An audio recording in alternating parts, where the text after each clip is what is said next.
उपकरणों में होता है। आप समझ सकते हैं कि भविष्य में भारत के विकास के लिए ये कितना महत्वपूर्ण हो सकता है।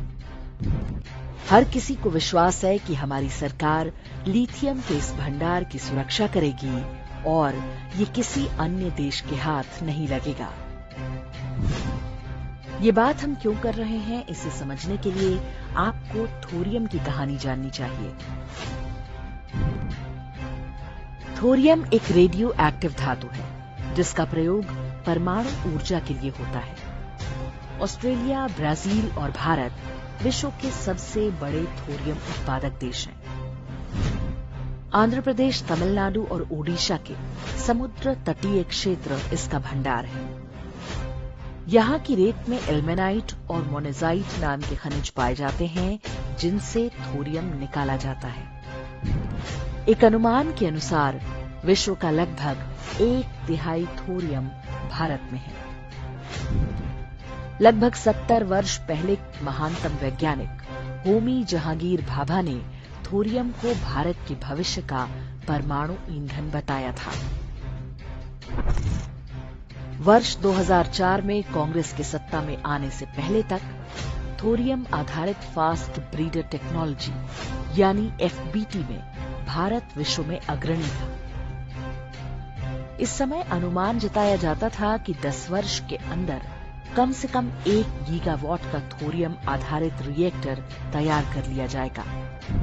लेकिन तभी मनमोहन सिंह सरकार ने रहस्यमय ढंग से थोरियम प्रोजेक्ट को ठंडे बस्ते में डाल दिया।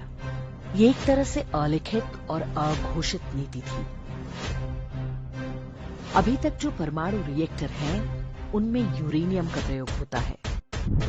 भारत में यूरेनियम बहुत कम पाया जाता है और इसे विदेशों से मंगाना पड़ता है।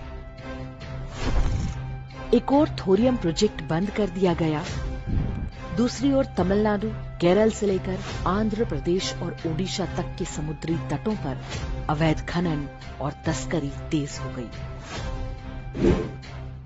वर्ष 2007 में मनमोहन सरकार ने इल्मेनाइट को प्रतिबंधित सूची से बाहर कर दिया। इसके बाद तो मानो लूट ही मच गई। ये बहुमूल्य खनिज तस्करी के माध्यम से विदेशों में भेजा जाने लगा। आरोप है कि सबसे ज्यादा थोरियम चीन पहुंचाया गया।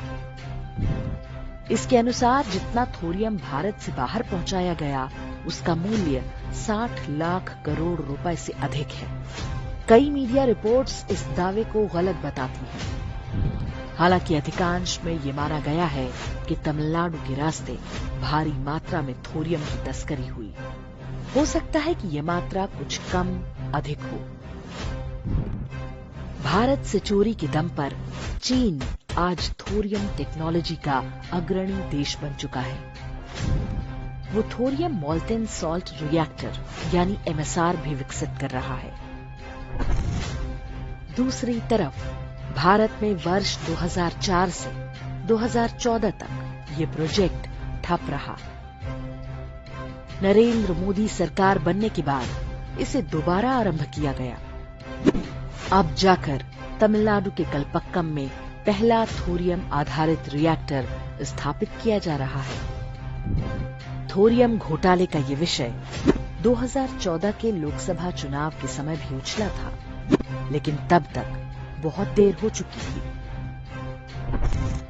अब जब देश में लिथियम का भंडार मिला है, तो भी बहुत सतर्क रहने की आवश्यकता है।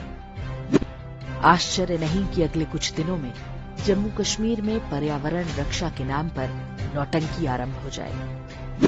हो सकता है कि लिथियम के उत्खनन पर रोक लगवाने के लिए सर्वोच्च न्यायालय में सुनवाई भी आरंभ हो जाए। ऐसी देश विरोधी याचिकाओं पर सुनवाई के लिए हमारी न्यायपालिका सदैव उत्सुक रहती है। एक नागरिक के रूप में हमें सजग रहना होगा ताकि थोरियम वाला हाल लिथियम का भी ना हो जाए।